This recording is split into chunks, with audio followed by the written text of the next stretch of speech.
Hello guys, welcome to the channel, the other 167. Hope you're all doing good. I would say this quarantine is a blessed time.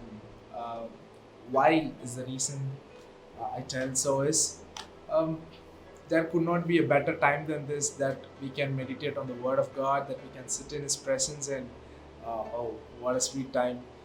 Maybe some of you might tell, no, it's not a good period of time in my life, but let me tell you, you've been blessed. How do I tell it? You've been blessed with good food, good shelter, and you're blessed with good health. What more can you ask from God? Like, yeah, this is a blessed time. I think you should all sit in the presence of God, meditating His word and sitting in His presence. Today we have Pastor John Ruben Amatsis. He's a mighty preacher, and his words and his sermons are very deep. Let's directly dive into his sermon. God bless you all.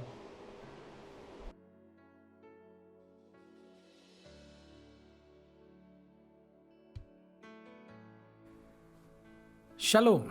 Welcome to the other 167, a page that gives you resources to keep you engaged, will keep you equipped, and will help you through the other 167 hours of the week, other than the 1 hour service on a Sunday morning. The Bible says Israel is a land of milk and honey. Exodus chapter 3, verse 8, the Lord says, I have come down to rescue the people of Israel from the hand of the Egyptians, and to bring them up out of the land into a good and spacious land, a land flowing milk and honey.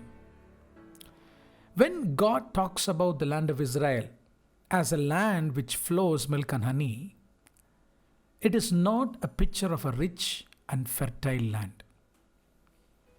The word milk in Hebrew is halav, and the word honey in Hebrew is devash. Jewish people, when they think about the land which flows milk and honey, instead of focusing on the word milk and honey, they focus on the word flowing. Instead of focusing on the word milk and honey, they focus and they give importance to the word flowing. Because the word flowing in Hebrew is zavat, Z-A-V-A-T, zavat, which means overflowing, which caused only by miracle. So, the land is fertile not because of its natural resources, but it overflows because of the supernatural hand of God, or because of the continual care by God Himself. When God says it's a land of milk and honey, He's saying it is a blessing under special condition.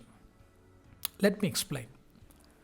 The land of milk is a land of shepherds, which is nothing but the desert.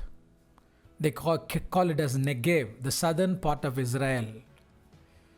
The land of milk is the land of shepherds, the desert, the south part of Israel. And the land of honey is the land of farmers, the northern part of Israel. When God leads us into the land of honey, first God leads us through the land of milk. Yes. Before He leads us to the northern part of Israel, the land of honey, the land of figs, dates, pomegranate, oranges, grapes. Before God leads there to the honey, the promised land, first God leads us into the land of milk, which is the desert. Land of milk is shepherd's land, where you cannot survive without God. Yes, God takes first to the land of shepherds, the desert, because He wants us to teach us faith, to depend upon God, to learn to survive only by faith. Moses, 40 years, he was in the land of milk, desert. The people of Israel were there roaming around for 40 years in the land of milk, desert. Jesus was in the desert before he went to the ministry. He was being prepared by the Spirit of God for 40 days in the desert. Land of milk is a land where God prepares his children, teach them how to live by faith, and then he takes his children into the land of honey to impact the world. Whenever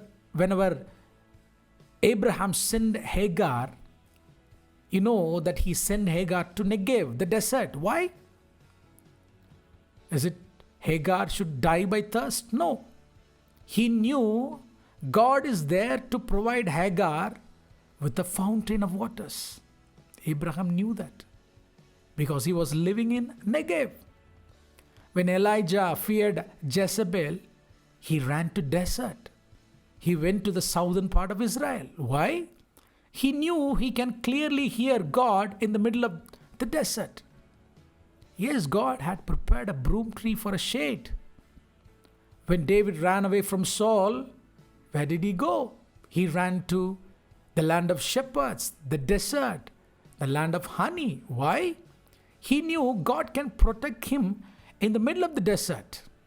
Also, David knew there is En-Gedi to quench his thirst. John the Baptist, even though he was born in a priestly family, he could be a high priest after his father. But he chose to go to preach in the middle of Judean wilderness. He chose the land of milk. Yes, when you read the Bible, you could see most of the men of God, women of God, they choose the land of milk rather than the land of honey. We all know the day the people of Israel entered into the land of honey, they started to sin against God. But Abraham, Isaac, and Jacob, all through their life, they lived in the land of milk. When you read Psalms 1 and Psalms 23, actually these both Psalms are written in the background of the land of milk, desert. Yes, when David or whoever wrote the Psalms, when they faced a tough situation, they ran to desert and they saw God there. Yes, Psalms 1 and Psalms 23 are written in the background of a land of milk. Are you in the middle of a desert? Don't worry, you are in the right place. You are in a perfect place.